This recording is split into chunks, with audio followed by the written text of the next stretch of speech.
Hola a todos, yo soy Piero, me encuentro acá con Álvaro Palma. Estamos reunidos aquí para la primera edición de What If, un segmento de la sección de economía bancaria del área de finanzas de la TIC. Un espacio donde analizaremos propuestas, políticas o planes que afecten o involucren a los bancos, haciéndonos la pregunta, ¿qué pasaría si se aplicara dicha propuesta, política o plan? Así que, sin más, empecemos. Bueno, este jueves 11 de marzo se aprobó la ley que faculta al Banco Central de la Reserva del Perú, BCRP, a imponer límites tanto máximos como mínimos a las tasas de interés de los bancos. También, toda tasa de interés que no pertenezca a dicho límite se considerará de usura, la cual será considerada un delito. Por ello, el what if de esta primera edición será ¿qué pasaría si el BCRP regulara las tasas de interés? Para explicarnos de una mejor manera, como ya lo habíamos mencionado, nos encontramos con Álvaro Palma, quien es bachiller en Administración de la Universidad del Pacífico, con certificaciones en finanzas y riesgos crediticios, quien cuenta con más de 7 años de experiencia en el sector bancario y actualmente se desempeña como ejecutivo en Banca Empresa, Banco del Crédito del Perú. ¿Quién nos compartirá su conocimiento sobre el sector? ¿Quieres decir algunas palabras, Álvaro, antes de empezar? Nada, en verdad agradecerte a ti, agradecerles de aquí por el espacio y por la invitación. Y nada, preparado para todas las consultas que ustedes puedan tener y para comentarles un poquito de esta nueva ley que nos va a llevar a algunos cambios o algunas precisiones que todavía deben hacerse dentro de lo que se está planteando, ¿no? Ok. Gracias. Bueno, comencemos quizá desarrollando un poco la pregunta del what if. Quizás haya personas viéndonos que acaban de ver las noticias, el debate que acaba de revivir, porque este debate ya existió hace mucho, sobre si es bueno o no los límites o topes a las tasas de interés, si se debería de hacer o no. ¿Qué tal si empezamos hablando sobre las tasas de interés justamente? ¿Qué son las tasas de interés y en qué se basan? Sí, mira, las tasas de interés son un porcentaje sobre un monto de préstamo o de depósito. En el caso de los préstamos, que son, digamos, las tasas de intereses más conocidas, son las tasas de intereses activa, y como comentaba, digamos, se podría definir como el costo del préstamo que te da una entidad financiera. En el caso de las tasas de intereses pasivas, son las tasas de interés o el beneficio que vas a obtener sobre un depósito o algún bien pasivo que tienes con alguna entidad financiera, ¿no? En el caso de las tasas de intereses activas, que digamos es materia de la ley que está saliendo ahora, del tope de las tasas de intereses, básicamente está definida por modelos financieros que tienen los bancos. Cada banco tiene un modelo financiero, cada financiera tiene, digamos, su modelo para definir una tasa de interés para una persona, pero básicamente todos están determinados por 3 grandes rasgos. El primero sería los costos para financiar estos créditos, digamos, las tasas de intereses pasivas que se le paga a los ahorristas de los bancos. Es un costo el cual se le traslada a las personas o empresas que reciben un crédito. No solamente este apartado incluye estas tasas de intereses pasivas, sino también, en algunos casos, también los bancos pueden prestarse a través de bonos, de los cuales tienen que pagar cierto rendimiento, o de préstamos de otras entidades financieras a lo largo del mundo, ¿no? Ese es un componente, el costo financiero que también implica para los bancos o entidades financieras. El segundo punto también son gastos administrativos y operativos, que se tiene, digamos, planillas, alquileres y todo lo incluido en la estructura de costos de las entidades financieras.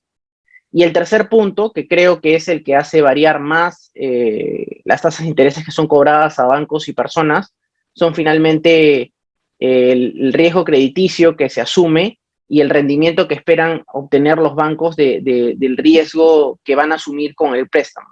Digamos, no es lo mismo para un banco prestarle quizás a una empresa o un corporativo con un historial crediticio muy grande y que conoce muy bien, que prestarle un negocio muy pequeño sin historial crediticio, ¿no? Obviamente, al no tener historial crediticio o al tener uno muy pequeño o muy reciente, tiende a cobrar más porque está asumiendo un mayor riesgo, ¿no?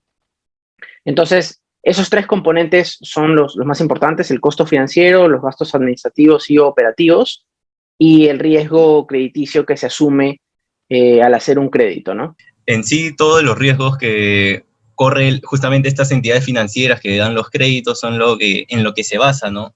Porque justamente la entidad financiera no quiere perder ni los costos operativos, como bien mencionas, ni los costos del crédito que va a prestar. No buscan justamente arriesgarse y de la nada desaparecer ese dinero. Por eso, como bien dices, se centra mucho más en la tercera parte, ¿no? Que es el riesgo o la volatilidad que tenga el cliente al pagar o cumplir, ¿no? Con los préstamos. Sí, y también creería importante resaltar, como bien lo dices, digamos, lo más conocido es el tema de los riesgos que se asumen por historial crediticio, y también es bien importante la parte de entender la parte de la estructura de costos y gastos de las entidades financieras. Porque mira, en bancos grandes que tienen una cantidad muy grande de clientes, digamos, esta estructura de costos se va diluyendo entre la cantidad de préstamos que se otorgan en las diversas bancas, ¿no? Banca personal, banca empresas, corporativas. Esto se va diluyendo, pero en el caso de entidades financieras más pequeñas, como cajas municipales, cooperativas, que tienen una cantidad menor de clientes, esta estructura de costos es más difícil de diluir entre la cantidad de préstamos al tener menos clientes. Entonces, ya abordaremos eso un poquito más adelante, pero si se redujeran estos límites de las tasas de intereses, probablemente en algunos casos no se pueda ni siquiera asumir los costos operativos de algunas financieras o algunas cajas, ¿no? Que también tendrían peligro en sus operaciones. Ok. Con eso creo que queda claro qué son las tasas de interés y cómo es que se llega a estas o en qué se basan. Entonces podríamos pasar quizás a la siguiente parte de la pregunta, ¿no? ¿En qué consisten las regulaciones de las tasas de interés que el Congreso ha aprobado?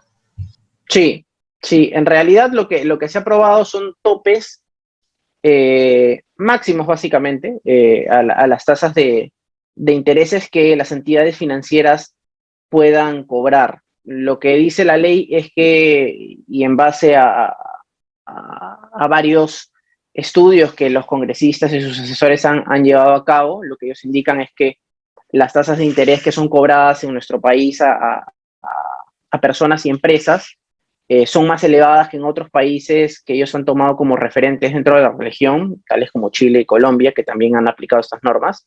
Pero la norma básicamente lo que dice es un tope máximo a ser definido por el BCRP y a ser revisado de manera semestral. No cobros de membresía de las tarjetas de crédito.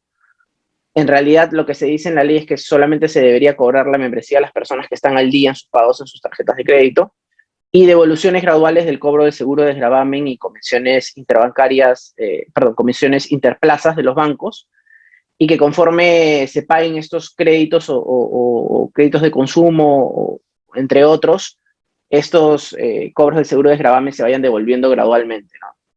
Digamos, lo principal de la ley es el tema de las tasas de interés, y en realidad puede sonar bastante positivo en un principio, porque obviamente quién no quisiera que en sus créditos les cobren una tasa de interés más baja de la que tienen actualmente, ¿no? Como decía, suena bien. En un principio, digamos, la ley está puesta, pero va a depender del BCRP de si toma un tope de interés más alto o más bajo, ¿no? Si lo mantiene, digamos, a un nivel promedio de las tasas de intereses actuales en el mercado, finalmente la ley no va a valer de mucho, porque se va a mantener lo que se viene dando hoy en el mercado. Pero básicamente eso es lo que indica la ley, ¿no? Poner un tope, y que esto en principio significaría que se incluiría a mucha más gente, tendría mucho más acceso a los créditos, porque tendrían tasas de interés más bajas y que podrían asumir, ya sea para emprendimientos personales o para sus empresas, ¿no? Claro, justamente uno de los principales motivos o bases de justamente esta política es que se va a lograr una inclusión, que más gente va a poder acceder al crédito, gente que antes tenía miedo por las tasas de interés, no puedo pagar tanto, ahora van a decir, bueno, es una tasa más aceptable, ya la voy a poder pagar. Sí. Con eso creo que queda claro en qué se basan, ¿no?, las regulaciones de las tasas de interés. Ahora, ¿De qué manera afectarán estas regulaciones a la inclusión financiera, justamente como estábamos mencionando, ¿no? Sí, sí, finalmente, como te decía, esto va a repercutir un poco en que finalmente haya un menor incentivo de las entidades financieras por prestar a las empresas y a las personas, ¿no?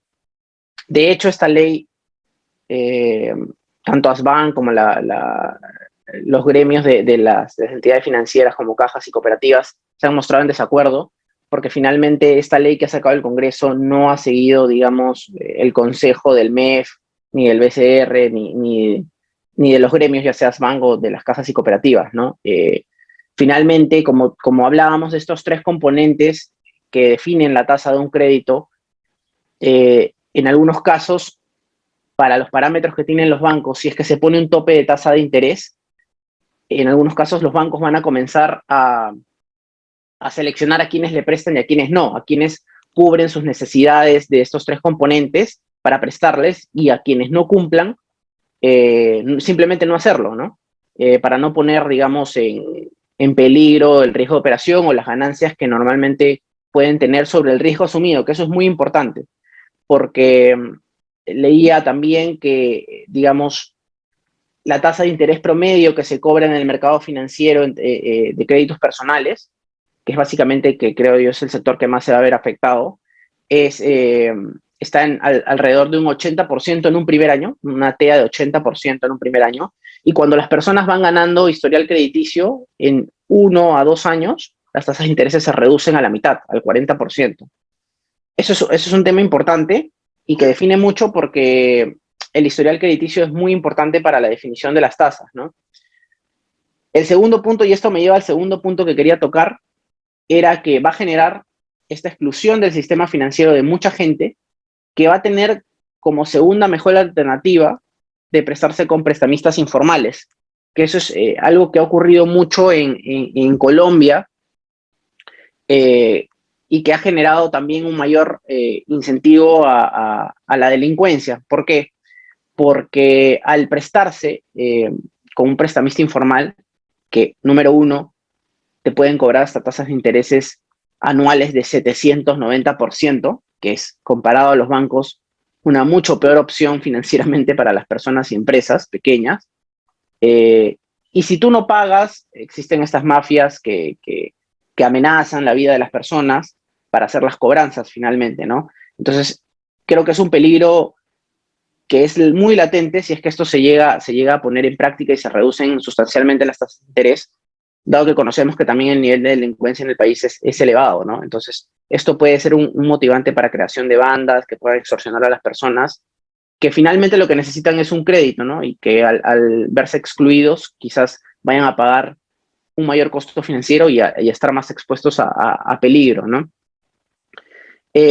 Finalmente, también lo que quería decir es que eh, desde 2000 y los 90, en los que se permitió una libre tasa de interés cobrada por el sistema financiero y regulada por el propio mercado, el acceso al crédito de las personas se ha multiplicado por 5 en los últimos 20 años, ¿no? Entonces, sustancialmente se ha ido creciendo el número de participantes del sistema financiero y con tasas de intereses que no han ido creciendo en la medida como han ido creciendo el número de participantes del sistema financiero, ¿no? Entonces, eso es positivo. Si nosotros viéramos en el sistema financiero que la gente no está accediendo al crédito, no crece el volumen de créditos en el sistema, no hay más personas que acceden al crédito, sí podría preocuparnos que quizás una tasa de interés pueda ser muy alta, ¿no? Lo cual no motiva a las personas a acceder al crédito. Pero vemos que en el mercado sí se viene accediendo de mayor manera y en mayor volumen al crédito. Entonces, quizás puede sonar muy bien la ley, pero quizás no era el momento ni la forma de aplicarlos, ¿no? Finalmente puede ser más perjudicial de lo que parece.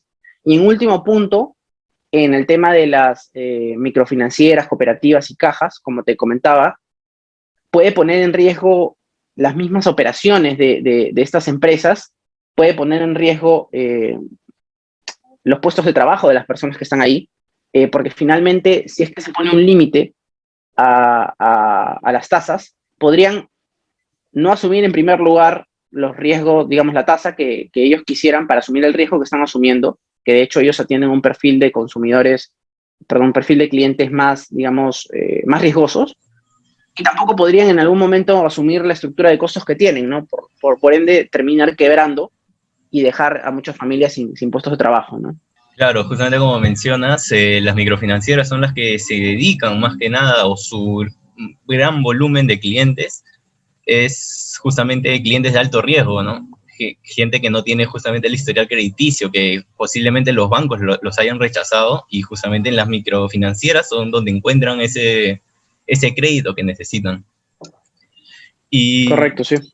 sí, justamente la idea parece, ¿no?, muy bonita, o es una idea que uno diría, wow, al fin voy a poder acceder a un crédito barato, ¿no? Pero al final, si el banco no te lo quiere dar, tú ya no vas a poder acceder, justamente. Sí. Por eso, ese justamente sería quizás un error o una equivocación de estos topes, ¿no? Sí. Sí, Bueno, con eso creo absolutamente. que podríamos pasar a la última pregunta, ¿no? Que ahorita hemos analizado mucho lo que es la teoría y todo lo que podría pasar, ¿no? Pero, ¿qué ha sucedido quizás en otros países donde se han aplicado estas políticas o estos topes, ¿no? Quizás, como ya mencionaste, ¿no? El caso de Colombia, que en el año 2000 se aplicaron también límites a las tasas de interés, y que se le llama tasa de usura, ¿ya? Y creo que también en Chile. Quizás nos podrías comentar un Sí. poco más de eso, ¿no? Sí, digamos, dos países referentes también para el análisis que realizaron los congresistas han sido Chile y Colombia, que digamos son buenos referentes para medir qué pasó, porque son países, digamos, muy cercanos a nosotros, de la misma región. Eh, y por decirte, digamos, los resultados no han sido muy positivos, pero en primer lugar lo que hay que aclarar es que no es lo mismo, y esto estaba también en el análisis que hizo el Congreso digamos, las tasas de intereses promedio que hay entre países, y que obviamente hacen que el Perú tenga un interés más alto en la foto. Pero ¿qué pasa? Que lo que no se mide dentro de esta norma y dentro de este análisis de tasas de intereses es que el Perú cuenta con una informalidad muchísimo más alta de la que cuentan tanto Chile como Colombia.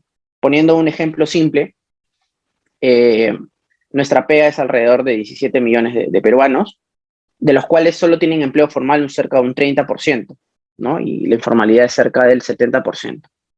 En Chile es absolutamente al revés, la formalidad es 70% y la informalidad 30%. Entonces, digamos, la parte del récord crediticio evaluada en los créditos a chilenos es mucho más baja porque tienen un trabajo estable, formal, del cual los bancos tienen sustento, ¿no? En cambio, en nuestro lado hay mucho empleo informal que quiere tener acceso a crédito y no tienen una manera formal de sustentarlo, ingresos formales, boletas de pago. Entonces, no es, digamos, analíticamente correcto comparar las tasas de intereses de un lado al otro porque no tienen un mismo punto de comparación, ¿no? La informalidad es tremendamente distinta. En el caso, por decirte, ya entrando más a detalle de qué es lo que ocurrió, en Colombia no se ha visto un impulso en el microcrédito, que es finalmente donde más impacto hay en este tema de las tasas o de las conocidas ley usura. Digamos, ellos en Colombia pusieron esta limitante en el año 2000 y 12 años después, en 2012, digamos, el microcrédito en el sistema financiero era únicamente cercano al 3% eh, de todo el volumen de créditos en el sistema financiero colombiano, mientras en el Perú era 12, era 6 veces el microcrédito es más alto en Perú. Y eso es lo que te decía, ¿no? Si vemos que sustancialmente va creciendo el microcrédito en el país, quiere decir que sí se está incluyendo a mucha más gente dentro del sistema financiero, ¿no? Y más bien, finalmente no se están viendo excluidos, como era el argumento de los congresistas, ¿no? Entonces, digamos, hay ya instituciones internacionales que le han sugerido a Colombia retirar estos límites a la tasa de interés y que sea regulado por el propio mercado. Aún no se hace, se sigue manteniendo, pero digamos no ha tenido un impacto positivo, ¿no? Y es muy conocido también que en el caso de Colombia hay mucho tema de crédito informal, el cual creció bastante también en estos últimos 20 años, ¿no? En el caso de Chile también no se ha visto un impacto, digamos, muy importante, pero como te decía, digamos, no ha sido un impacto relevante, no ha crecido mucho el microcrédito dado esto en Chile, pero digamos es una realidad absolutamente distinta a la peruana, ¿no? Tienen mucha formalidad, en ambos países hay muchos bancos, hay muchos jugadores, lo cual también genera competencia dentro del mercado bancario, ya sé que, digamos, por libre regulación, por oferta y demanda, los precios también terminen bajando. Eh, y que finalmente, como decía, es distinto al mercado peruano, ¿no? No se puede comparar un mercado y otro por esos temas de informalidad, ¿no? Pero en líneas generales no ha tenido un impacto positivo dentro de ambos mercados. Entonces, finalmente, el análisis que han hecho los congresistas quizás puede haber sido también un poco apresurado y tomando en cuenta consideraciones de países que probablemente no sean comparables al nuestro. Claro, es bien difícil comparar dos países, ¿no? Todos tienen diferente tanto cultura como la sociedad que implementa, los sectores económicos también son muy, muy diversos y distintos. Sí. Quizás algunos datos, ¿no? Sobre justamente estos prestamistas informales. Por ejemplo, conversando, indagando justamente hace poco, se arrestó a una banda criminal, ¿no? Los Gota Gota. Sí. Yo investigué la noticia, justamente una banda criminal de prestamistas que daban justamente crédito, pero a tasas absurdas, ¿no? Y justamente al que no podía llegar a pagarla, pucha, le caía quizás algún castigo o algo, pero un castigo no regulado, no formal, no prisión, no juicio, ¿no? Justamente Claro. esos son riesgos a los que se lleva a las personas que no pueden acceder a los créditos. Después, quizás Correcto. también algunos datos de prestamistas, ¿no? Acá en Perú, el BCRP señala que justamente el promedio mensual de las tasas de interés mensualmente es de 20%, mientras que en la tasa anual ha llegado hasta los 700, no, en promedio, perdón, es 700. 792%. Son datos del BCRP, no es un caso aislado ni nada, es el promedio justamente. Mientras que justamente en los bancos, el caso anual, la tasa de interés anual al consumo, que es la más cara, que es justamente tarjetas de crédito y eso, es de 45.54% anual. O sea, hay una gran diferencia.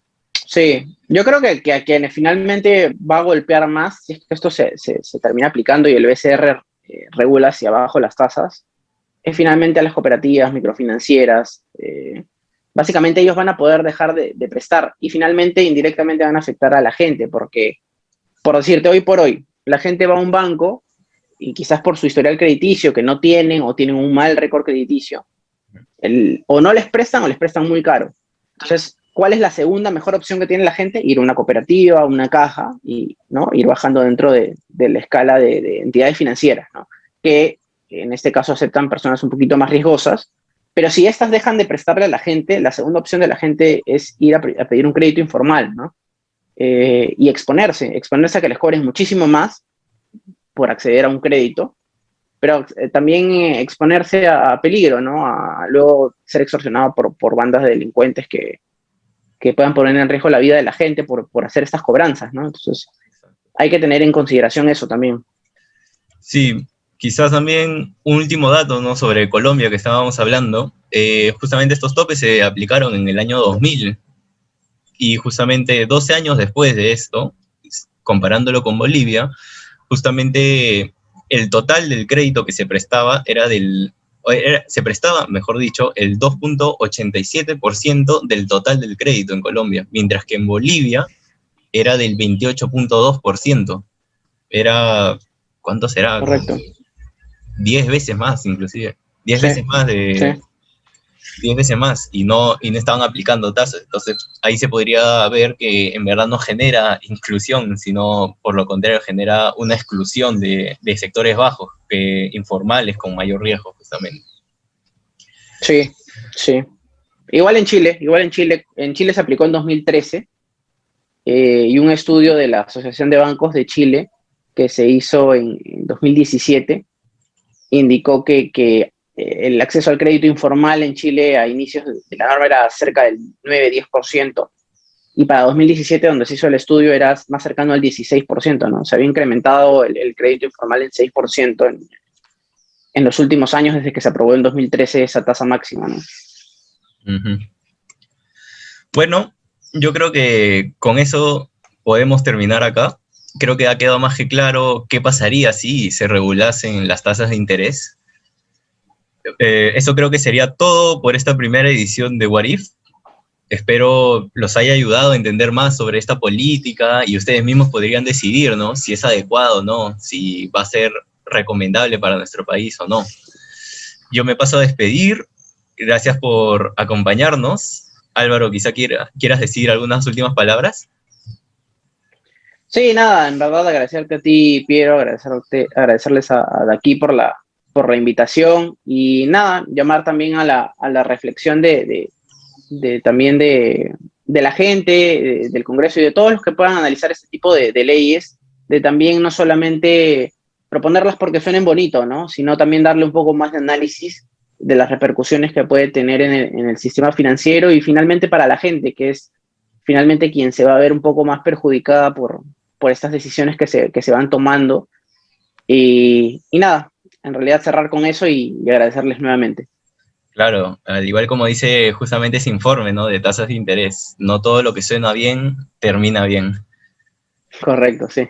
Bueno, eso es todo. Recuerda seguirnos en nuestras redes sociales, en Facebook, Instagram y YouTube, al igual que en nuestro sitio web www.daquiperu.com, donde podrás encontrar más información sobre tasas de interés y justamente una infografía hablando ideas claras y precisas sobre todo lo que hemos conversado en esta reunión. Recuerda, de aquí, el mundo financiero más cerca de ti. Gracias.